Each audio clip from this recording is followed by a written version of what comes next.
Fashion canvas.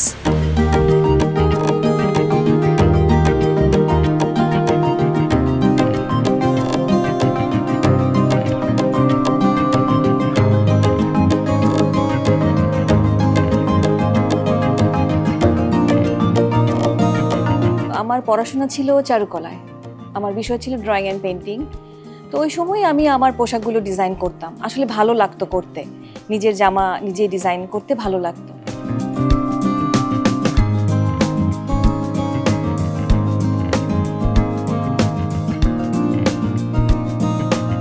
তো তারপর পাশ করার পরে আমি একটা ফ্যাশন হাউসে ডিজাইনার হিসেবে জয়েন করি। ওই সময়টা ছিল আমার শেখার একটা টাইম। তারপরে একটা সময় মনে হলো যে আচ্ছা, আমি তো আরও অনেক কিছু করতে চাচ্ছি, কিন্তু এক একটা হাউসের তো এক একটা ধাঁচ থাকে, আমি তো ওর বাইরে যেতে পারছি না, কিন্তু এর বাইরেও তো আমার অনেক কিছু করতে ইচ্ছে করছে। তো তখন মনে হলো যে নিজের একটা প্রতিষ্ঠান হলে কেমন হয়।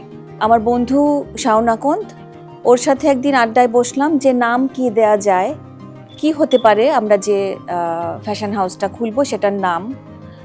তো তখন ও বলে যে আচ্ছা, তোরা যেহেতু দেশীয় জিনিস নিয়ে কাজ করবি, তো দেশাল নাম হলে কেমন হয়। তো এরকম করেই শুরুটা আমরা করি, দেশাল।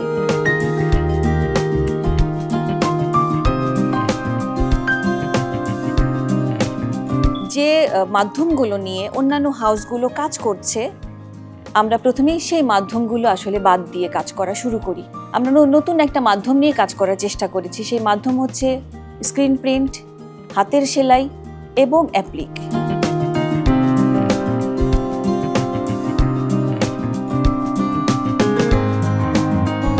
এই তিনটা মাধ্যমকে একসাথে ব্লেন্ড করে অথবা আলাদা আলাদা করে বিভিন্নভাবে এটার প্রেজেন্ট করা।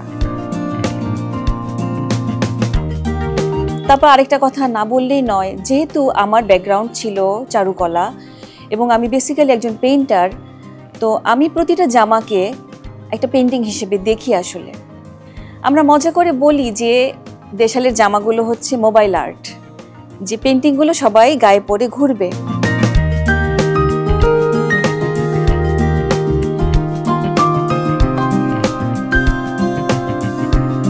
প্রথমেই আমরা যে ব্যাপারগুলো নিয়ে কাজ করি সেটা হচ্ছে কম্পোজিশন। কম্পোজিশন বলতে যে আপনারা দেখবেন যে বেশিরভাগ কাজই হচ্ছে জামার কাজে, যেমন দুই পাশ একই রকম, একটা পাশে ডিজাইন করে এটা মিরর করে আরেকটা পাশ একইভাবে এইদিকে লতা যাচ্ছে এদিকে লতা যাচ্ছে, এরকম করে কম্পোজিশনগুলো হয়। আমরা শুরু করি সেই কম্পোজিশনটাকে ভেঙে একটু ডিফারেন্ট ওয়েতে উপস্থাপন করতে। যেমন কিছু লাইন থাকবে, কিছু ডট থাকবে, একটা ফোকাস পয়েন্ট থাকবে, একটা অ্যাবস্ট্রাক্ট পেইন্টিংয়ে যা যা থাকে আর কি। কিছু জায়গায় ডিটেইল কাজ করব, কিছু জায়গা ছেড়ে দেব। ঠিক এই ভঙ্গিতে আমরা জামাতে কাজ করা শুরু করি। একটা ডিফারেন্ট ল্যাঙ্গুয়েজ এসে দাঁড়ায়, ভাষা পাল্টে যায়। যখন ভাষাটা পাল্টে যায় তখন সবাই একটু উৎসুক হয়ে তাকায়, মানে দেখে আরে একটু অন্যরকম লাগছে। তো আসলে ওই থেকেই দেশালে শুরু।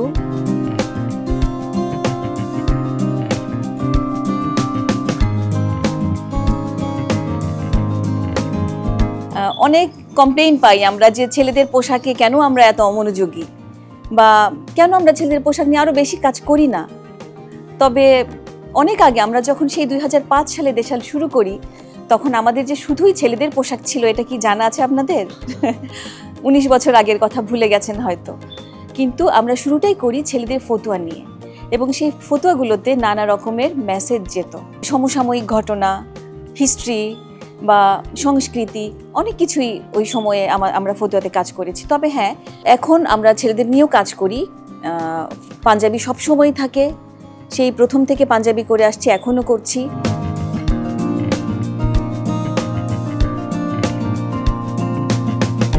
কোটি হচ্ছে, ফতুয়া তো হচ্ছেই, বিভিন্ন ধরনের শার্ট করছি, টি শার্ট করছি।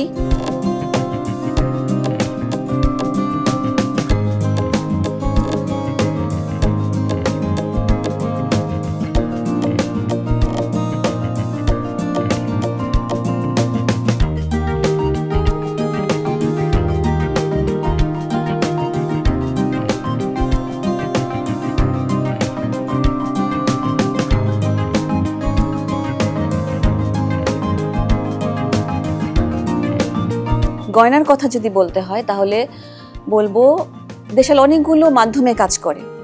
প্রথমত হচ্ছে মেটাল, তামা, পিতল, রূপা।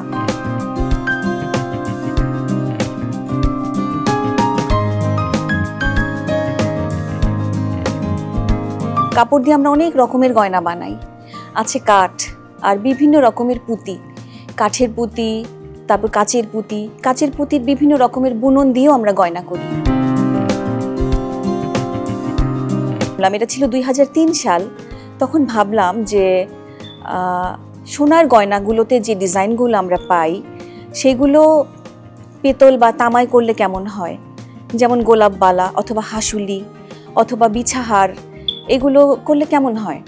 তো এটা ভেবে আমি ঘোরা শুরু করলাম যে স্বর্ণকারগুলো আছে যে গ্রামের প্রত্যন্ত অঞ্চলে যে স্বর্ণকারগুলো কাজ করে। তো গেলাম সাটুরিয়া, স্বর্ণকারদের সাথে কথা বললাম।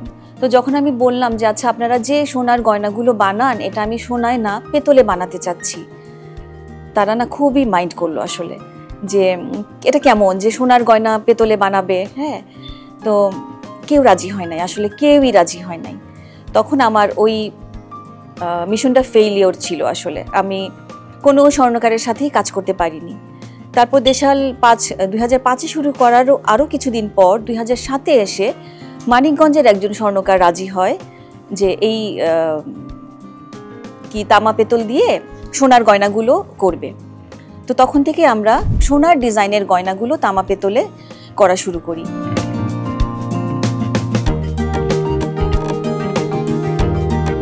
দেশাল শাড়ি নিয়ে কাজ করা শুরু করে প্রথমে তাঁতের শাড়ি দিয়ে। তো আমরা শাড়িগুলো ডিজাইন এমন করে করতাম, মানে শুরুটা যখন করি আর কি, তখন ডিজাইনগুলো এমন করে করতাম যে খুব মিনিমাম কিছু কালার, যেমন এক রঙের একটা পাড় 2 ইঞ্চি বা 2.5 ইঞ্চির, আর এক রঙের একটা জমিন, হয়তো আঁচলে একটা হালকা আলাদা একটু রঙের পার্থক্য, এই ছিল আমাদের শাড়ি। আর শুধুমাত্র জলছাপ বলতে কাঠের ব্লকে আমরা শাড়ির যে রং সেই রং থেকে অল্প একটু গাঢ় রঙের ছাপটা দিতাম, এখনো তাই করি। তো আমরা সবসময় চেষ্টা করেছি যে শাড়ি যাতে অনেক কিছু করে শাড়িটাকে ভারী না করে ফেলি। যেমন যদি একটা ব্লকের ছাপ থাকতো তাহলে জমিনটাকে আমরা সবসময় ছেড়ে দিতাম, যে যাতে জমিনটা একটু নিঃশ্বাস নিতে পারে। তো এরকম করেই আমরা আসলে শাড়ির ডিজাইনগুলো করি। তাছাড়া তাঁতের শাড়ির পাশাপাশি আছে আমাদের ভেজিটেবল ডাই শাড়ি, ভেজিটেবল ডাইয়ে টাই ডাই এবং মোমবাটিক। সিল্কের শাড়িও আছে যেটা আমরা ভেজিটেবল ডাইয়ে মোমবাটিক এবং টাই ডাই করি। আর আছে জামদানি।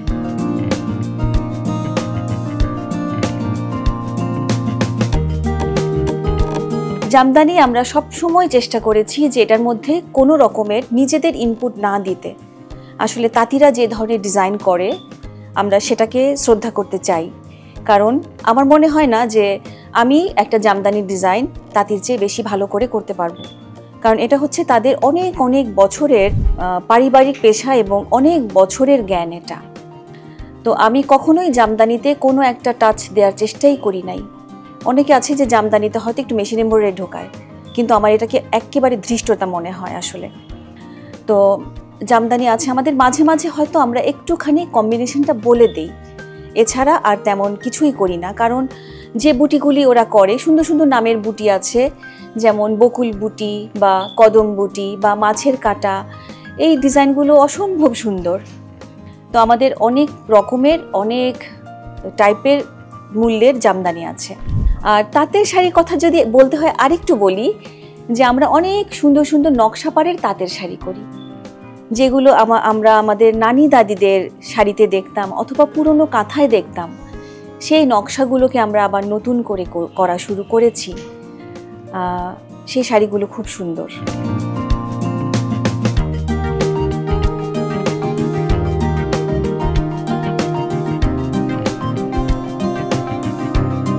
সুতি শাড়ি আমরা সব আসলে তাঁতের শাড়িই করি। আমাদের তাঁতের শাড়ির একটা বড় কালেকশন আছে।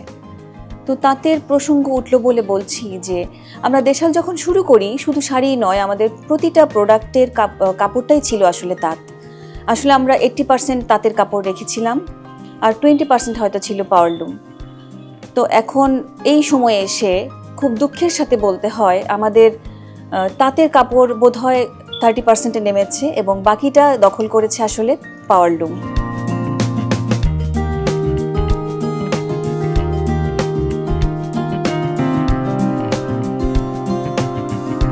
এই যে তাঁত কমে যাওয়া বা তাঁতের প্রোডাকশন কমে যাওয়া বা চাহিদা কমে যাওয়া, এটা আসলে তাঁতকে ধীরে ধীরে মৃত্যুর দিকে ঠেলে দিচ্ছে। তাঁতিরা অনেকেই অন্য পেশায় চলে যাচ্ছে, ধান কাটার পেশায় চলে যাচ্ছে, রিক্সা চালাচ্ছে। এটার পেছনে এগুলাও কারণ হতে পারে যে আমরা মূল্যায়ন করছি না তাঁতের কাপড়কে, যেখানে দেশের বাইরে হ্যান্ডলুমের চাহিদা অনেক অনেক বেশি। তো আমার মনে হয় এখানে খুব দরকার সরকারি পৃষ্ঠপোষকতা, কিন্তু এই 19 বছরের আমার এই প্রফেশনাল লাইফে আমি কখনো সেই সরকারি সাহায্য বা পৃষ্ঠপোষকতা দেখিনি আসলে। তো এই জিনিসগুলো আসলে খুবই দুঃখজনক আমার মনে হয়, এবং সত্যি আমরা একটা সম্পদ হারাতে চলেছি। আমরা অনেক রকমের স্যান্ডেল বানাই, যেটাকে আসলে আমরা বলি চপ্পল। লেদার এবং কাপড়ের কম্বিনেশনে বানাই এগুলো। কখনো একটু ব্লকের ছাপ থাকে, কখনো আবার হাতের সেলাই থাকে। তো আমাদের স্যান্ডেলগুলো বা চপ্পলগুলো আমাদের পোশাকের সাথে খুব ভালো যায়, আসলে এরকম করেই আমরা ডিজাইনগুলো করি।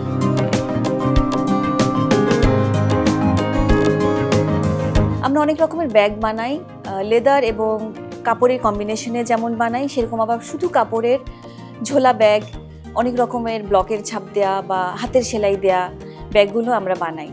যেমন শাড়ির সাথে অথবা সালোয়ার কামিজ অথবা জিন্স অথবা ফতুয়ার সাথে এই ব্যাগগুলো খুব ভালো যায় আমার মনে হয়।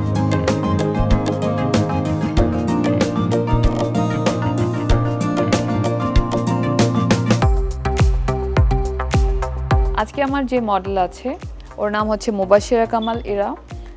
She is very pretty, without মেকআপেও সে খুবই সুন্দর। কিন্তু আমরা যখন কোনো একটা লুকে যাব, ওই লুকটার জন্য একটু মেকআপ তো দরকার হয়। আমাদের ফেসের খুব কারেকশন আমরা করি না মেকআপ দিয়ে। আমি চাইলেই অনেক মেকআপ দিয়ে ফেসকে চেঞ্জ করে দিতে পারি।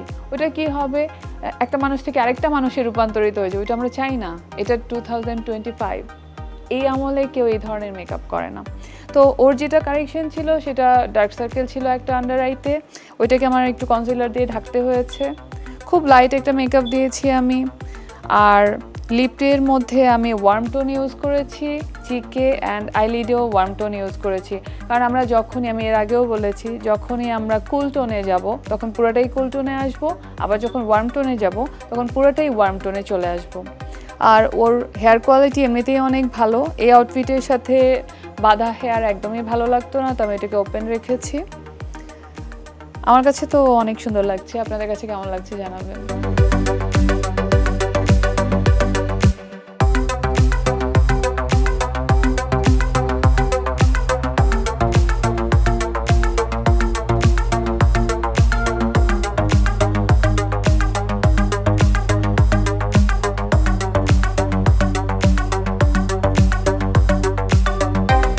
কয়েকদিন আমরা শুধু আলাপ করেছি কিভাবে মেকআপ সুন্দর করা যায়, কি কি প্রোডাক্ট ইউজ করা যায়, কি করব আর কি করব না, ব্রাশ, এভরিথিং নিয়ে কথা বলেছি। আজকে একটু ডিফারেন্ট প্যাটার্নে কথা বলবো, যেটা সবার আগে বলা উচিত ছিল, ইটস মাই মিস্টেক, পরে বলছি কথাগুলো। সেটা হচ্ছে মেকআপ সুন্দর লাগবে তখন যখন আপনি সুস্থ আছেন, আপনার স্কিন ভালো আছে, আপনার হেয়ার ভালো আছে, আপনার বডির সব পার্ট ভালো আছে, তখন আপনার হাসিটা সুন্দর লাগবে, তখন আপনার কথা সুন্দর লাগবে, সাথে মেকআপ তো আরও সুন্দর লাগবে। আমাদেরকে ইন্টারনালি অ্যান্ড এক্সটার্নালি দুইভাবেই সুস্থ থাকতে হবে। প্রথমে আসি এক্সটার্নালি। এক্সটার্নালি কীভাবে? Healthy diet, minimum workout. Workout বলতেই যদি আমরা বুঝি জিম, মোটেও এরকম না। ওয়ার্কআউট হতে পারে কোনো গেম, হতে পারে যোগা, হতে পারে হাউসহোল্ড ওয়ার্কের মধ্যেও কিছু ওয়ার্কআউট করা যায়, বাট এগুলা শহরের জীবনে সম্ভব হয় না। ডায়েটের ব্যাপারে যদি আমি বলি, আমাদের ফুডে সব ধরনের কালার থাকতে হবে। সবগুলা কালারের ভ্যারিয়েশনে আমাদের সব ভিটামিন, মিনারেলস এগুলার ঘাটতি পূরণ হবে। আর কিছু জিনিস আমরা অনেক আগে পুরনো নানি দাদিরা করতো, ওগুলা থেকে আমরা অনেক ভালো জিনিস পেয়েছি। ওরা সায়েন্টিফিক ব্যাখ্যা জানতো না, কিন্তু না জেনেই করতো। যেমন চিরতার পানি খাওয়া, চিয়া সিড খাওয়া, জিরা ভিজিয়ে রেখে ওইটাকে সকালবেলা খালি পেটে খাওয়া, কাঁচা হলুদ খাওয়া, এগুলো আপনার ব্লাড সার্কুলেশন ভালো করবে, আপনার গাটসকে পিউরিফাই করবে। আর অনেক অনেক অনেক ওয়াটার ইনটেক, এটা ছাড়া কোনো উপায় নাই। যদি শুধু পানি আমরা খেতে না পারি, পানীয় জাতীয় জিনিস খাবো। যেমন আপনি চিয়া সিড ভিজিয়ে রেখে দিতে পারেন, অল্প অল্প করে ওইটা খেতে পারেন। যদি মনে হয় প্লেন লাগছে খাবারটা, তাহলে এটার সাথে আপনি কোনো জুস অ্যাড করে নিতে পারেন।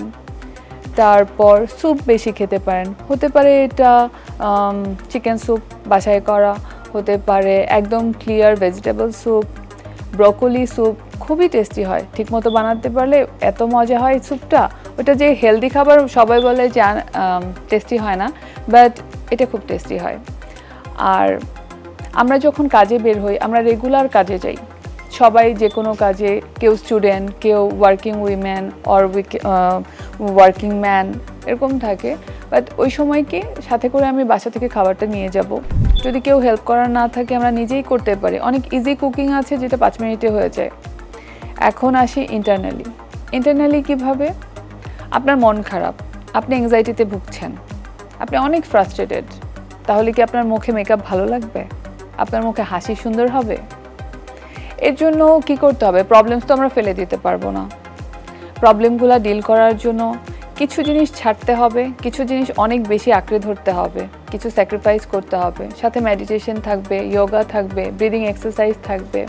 এই যে আমি এতক্ষণ এতগুলা কথা বললাম, যদি মনে হয় যে এই কথাগুলো দিয়ে আপনাদের বেনিফিট হবে, তাহলে আপনারা এগুলা পালন করবেন, লালন করবেন।